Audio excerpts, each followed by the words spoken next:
নমস্কার বন্ধুরা, বাবা সাহেব আম্বেদকর এডুকেশন ইউনিভার্সিটির M.Ed. first semester 2.1.1 educational studies পেপারের প্র্যাকটিকাম দেখাই।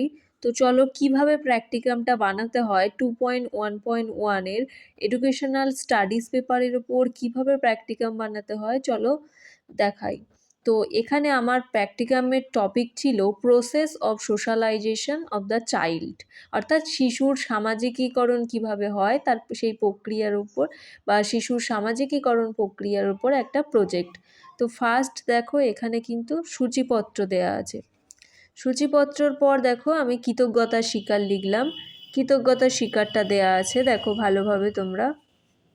তারপরে নেক্সট দেখো ভূমিকা দেয়া আছে, অর্থাৎ এর ওপর আমি একটা ভূমিকা লিখলাম।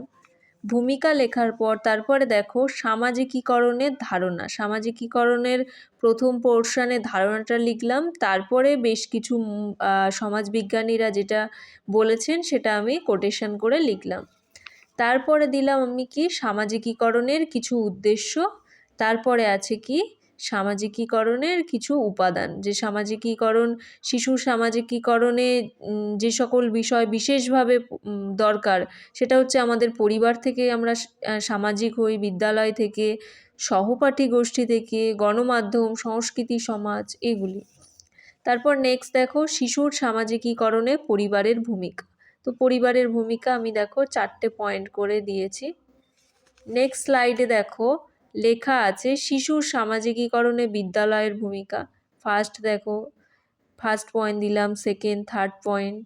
তারপরে দেখো এখানেও কিছু বিদ্যালয়ের ভূমিকার কিছু পয়েন্ট দেওয়া আছে। নেক্সট পরবর্তী বিষয় দেখো শিশুর সামাজিকীকরণে সহপাঠীর ভূমিকা। এখানে সহপাঠীরা কেমন ভূমিকা পালন করে সেটা এখানে দেয়া আছে। তারপরে দেখো সামাজিকীকরণ প্রক্রিয়ার শিক্ষাগত গুরুত্ব এখানে দেয়া আছে, ভালোভাবে তোমরা দেখো। তারপরে দেখো এখানে উপসংহার দেয়া আছে, অর্থাৎ এই প্রজেক্টের শেষে উপসংহার লিখলাম।